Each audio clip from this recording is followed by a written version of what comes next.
Channel में आप सभी का स्वागत है। मैं आज भादो मास शुक्ल पक्ष की वामन एकादशी की कथा कहने जा रहा हूँ। कृपया आप लोग ध्यानपूर्वक सुनिए। इस व्रत को परिवर्तनी एकादशी के नाम से भी जाना जाता है। अर्जुन कहते हैं भगवान से, कृष्ण से कहते हैं, अर्जुन हे प्रभु, भादो की शुक्ल पक्ष की एकादशी का क्या नाम है तथा उसके व्रत की विधि क्या है? उस एकादशी के व्रत को करने से कौन सा फल मिलता है? हे मधुसूदन, यह सब समझा कर कहिए।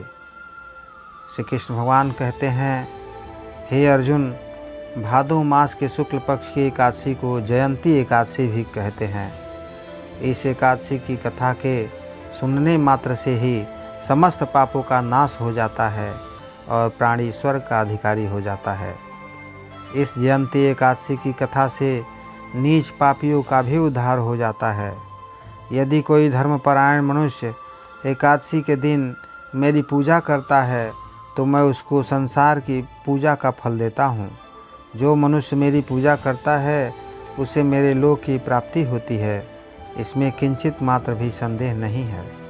जो मनुष्य इस एकादशी के दिन श्री वामन भगवान की पूजा करता है वह तीनों देवता अर्थात ब्रह्मा, विष्णु, महेश की पूजा करता है। हे अर्जुन, जो मनुष्य इस एकादशी का व्रत करते हैं उन्हें इस संसार में कुछ भी करना शेष नहीं रह जाता। इस एकादशी के दिन श्री विष्णु भगवान करवट बदलते हैं, इसीलिए इसे परिवर्तनी एकादशी के नाम से भी जाना जाता है। इस बातों को सुन करके अर्जुन ने कहा, अर्जुन कहते हैं, हे प्रभु, हे कृष्ण भगवान, आपके वचनों को सुनकर मैं भ्रम में पड़ गया हूँ कि आप किस प्रकार सोते तथा करवट बदलते हैं। आपने बलि को क्यों बाधा और वामन रूप धारण करके क्या क्या लीलाएं की? चातुर्मास व्रत की विधि क्या है तथा आपके सहन करने पर मनुष्य का क्या कर्तव्य है? सो सब विस्तार पूर्वक कहिए। प्रभु श्री कृष्ण कहते हैं, भगवान कहते हैं, हे अर्जुन, अब तुम पापों को नष्ट करने वाली इस कथा का श्रवण करो। त्रेता युग में बलि नाम का एक दानव था। वह अत्यंत भक्त, दानी, सत्यवादी तथा ब्राह्मणों की सेवा करने वाला था। वह सदैव यज्ञ, तप आदि किया करता था। अपनी इसी भक्ति के प्रभाव से वह स्वर्ग में इंद्र के समान स्थान पर राज्य करने लगा। इंद्र तथा अन्य देवता इस बात को सहन न कर सके और भगवान के पास जाकर प्रार्थना करने लगे। अंत में मैंने उनकी प्रार्थना स्वीकार कर ली और वामन रूप धारण किया और तेजस्वी ब्राह्मण बालक रूप में राजा बलि को जीता। इस बातों को सुनकर अर्जुन कहते हैं, अर्जुन कहे, हे जनार्दन, आपने वामन रूप धारण करके उस बलि को किस प्रकार जीता? यह सब विस्तार पूर्वक समझाइए।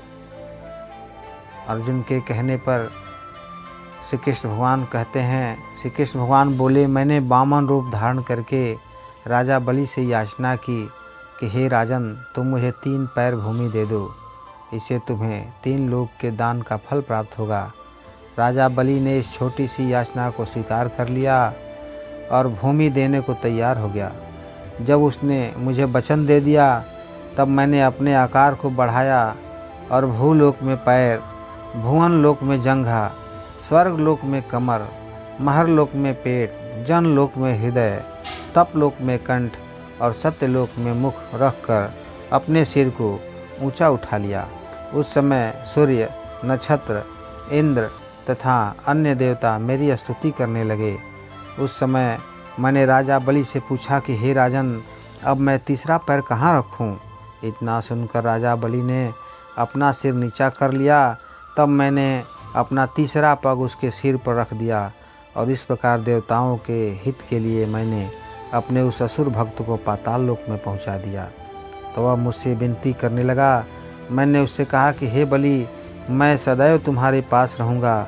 भादो के शुक्ल पक्ष की परिवर्तनी नामक एकादशी के दिन मेरी एक प्रतिमा राजा बलि के पास रहती है और एक क्षीर सागर में शेष नाग पर शयन करती रहती है। इस एकादशी को विष्णु भगवान सोते हुए करवट बदलते हैं। इस दिन त्रिलोकी के नाथ से विष्णु भगवान की पूजा की जाती है। इसमें चावल और दही सहित चांदी का दान किया जाता है।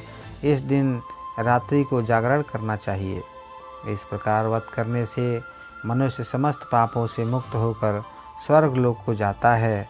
वह स्वर्ग लोक में जाकर सदैव चंद्रमा के समान प्रकाशित रहता है और उसको इस लोक तथा परलोक दोनों में यश मिलता है। जो इन पापों को नष्ट करने वाली कथा को सुनते हैं उन्हें अश्वमेध यज्ञ का फल मिलता है।